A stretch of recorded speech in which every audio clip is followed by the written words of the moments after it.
ಶುಭೋದಯ, ನಮಸ್ಕಾರ, welcome to Yoyo Kannada. ಬನ್ನಿ ಈಗ ನೋಡೋಣ ಈ ದಿನದ ರಾಶಿ ಫಲಗಳನ್ನ. ಮೊದಲಿಗೆ ಮೇಷರಾಶಿ. ನಿಮ್ಮ ಕಾರ್ಯಗಳಲ್ಲಿ ಯಶಸ್ಸು ಸಿಗುವಂತಹ ದಿನ. ಮಾನಸಿಕ ಶಕ್ತಿ ಹೆಚ್ಚಾಗುತ್ತದೆ. ಸಂಬಂಧಗಳಲ್ಲಿ ಸಂತೋಷ ಇದೆ. ನಿಮ್ಮ ಇಚ್ಛೆಯ ದೃಷ್ಟಿಯಿಂದ ದಿನವು ಉತ್ತಮವಾಗಿದೆ. ವೃಷಭ ರಾಶಿ. ಈ ದಿನ ಗೊಂದಲಗಳು ಕಾಣಿಸುವಂತ ಸಾಧ್ಯತೆಗಳು ಇವೆ. ಹಾಗೆ ತಾಳ್ಮೆಯಿಂದ ವ್ಯವಹರಿಸಿ. ನೆಮ್ಮದಿಯ ದಿನ ಆಗಿರುತ್ತದೆ. ಹೊಸ ಕಾರ್ಯಗಳಿಗೆ ಸಿದ್ಧತೆಯನ್ನ ಮಾಡಿಕೊಳ್ಳಿ. ಮಿಥುನ ರಾಶಿ. ಸೃಜನಶೀಲತೆಯು ಅತ್ಯಂತ ಹೆಚ್ಚಿರುತ್ತದೆ. ಇಂದು ನಿಮ್ಮ ಕೆಲಸಗಳಿಗೆ ಹೊಸ ದಾರಿ ಸಿಗುತ್ತದೆ. ದಿನವೂ ಧನ ಕೋಶವನ್ನ ವೃದ್ಧಿಸುತ್ತದೆ. ಕಟಕ ರಾಶಿ. ಕುಟುಂಬ ಮತ್ತು ಕಾರ್ಯಗಳಲ್ಲಿ ಸಮತೋಲನ ಕಾಯ್ದುಕೊಳ್ಳೋದು ಮುಖ್ಯ. ನಿಮ್ಮ ಆರೋಗ್ಯವನ್ನ ಗಮನದಲ್ಲಿಟ್ಟುಕೊಂಡು ಮುನ್ನಡೆಯಿರಿ. ಬಾಹ್ಯ ಮೂಡಲಿಕೆಯಲ್ಲಿ ಸ್ವಲ್ಪ ತಿರುವು ಉಂಟಾಗಬಹುದು. ಸಿಂಹರಾಶಿ. ದಾರಿದೀಪದಂತೆ ನೀವು ಹೇರುವ ಕಾರ್ಯಗಳಲ್ಲಿ ನಂಬಿಕೆ ಮತ್ತು ಶಕ್ತಿಯನ್ನು ಅನುಭವಿಸಬಹುದು. ಪ್ರಿಯ ಮಿತ್ರರಿಂದ ಒಳ್ಳೆ ಸಪೋರ್ಟ್ ಇರುತ್ತದೆ. ಕನ್ಯಾ ರಾಶಿ. ನಿಮ್ಮ ಮನಸ್ಸು ಉತ್ತಮವಾಗಿದೆ ಮತ್ತು ಇದೇ ಸಮಯದಲ್ಲಿ ನೀವು ಹೊಸ ಆದರ್ಶಗಳನ್ನು ಅನುಸರಿಸಬಹುದು. ಕುಟುಂಬದೊಂದಿಗೆ ಸಮಯ ಕಳೆಯುವುದು ಉತ್ತಮ. ತುಲಾ ರಾಶಿ. ಹಣಕಾಸಿನ ಸಂಬಂಧದಲ್ಲಿ ಏನ್ ಕೈಗೊಂಡ್ರೂ ಅದು ಲಾಭಕಾರಿ. ಆದರೆ ಧೈರ್ಯದಿಂದ ಮುನ್ನಡೆಯಿರಿ. ನಿಮ್ಮ ಪರಿಶ್ರಮದಿಂದ ಬಲವಾದ ಫಲ ಸಿಗುತ್ತದೆ. ವೃಶ್ಚಿಕ ರಾಶಿ. ಬೌದ್ಧಿಕ ಚಿಂತನೆಗಳಿಂದ ಇತರರಿಗೆ ಪ್ರೇರಣೆ ನೀಡಬಹುದು. ನಿಮ್ಮ ಸ್ವಂತ ಆಸಕ್ತಿಗೆ ಪ್ರಾಧಾನ್ಯ ನೀಡಿ. ಆದರೆ ಸಂಗಾತಿಯೊಂದಿಗೆ ಸಮಯ ಕಳೆಯಲು ಪ್ರಯತ್ನ ನಡೆಸಿ. ಧನುಸ್ ರಾಶಿ. ಕೆಲಸಗಳಲ್ಲಿ ಉತ್ತಮ ಸಮಯ ಇದೆ. ಸುಳ್ಳು ಮಾತುಗಳಿಂದ ತಪ್ಪಿಸಿಕೊಳ್ಳಲು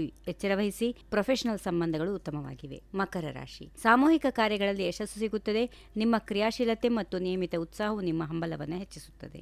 ಕುಂಭರಾಶಿ. ನವೀನ ಅವಕಾಶಗಳು ಎದುರಿಸಬಹುದು. ಆದರೆ ನಿಮ್ಮ ವೈಯಕ್ತಿಕ ಜೀವನಕ್ಕೆ ಹೆಚ್ಚು ಪ್ರಾಮುಖ್ಯತೆಯನ್ನು ನೀಡಿ. ಚಿಂತೆಗಳನ್ನು ಹತ್ತಿ ಹೆಚ್ಚು ಧೈರ್ಯವನ್ನು ಹೊಂದಿರಿ. ಕೊನೆಯದಾಗಿ ಮೀನರಾಶಿ. ಹೊಸ ಅಧ್ಯಯನಗಳು ಮತ್ತು ಕಲೆಗಳಿಗೆ ಪ್ರೋತ್ಸಾಹ ಸಿಗುತ್ತದೆ. ಸಂಬಂಧಗಳಲ್ಲಿ ಸಮನ್ವಯ ಹೆಚ್ಚಾಗುತ್ತದೆ. ಹೀಗಿವೆ ಈ ದಿನದ ರಾಶಿ ಫಲಗಳು. ಸರ್ವರಿಗೆ ಶುಭವಾಗಲಿ. ಶುಭ ದಿನ. ನಮಸ್ಕಾರ.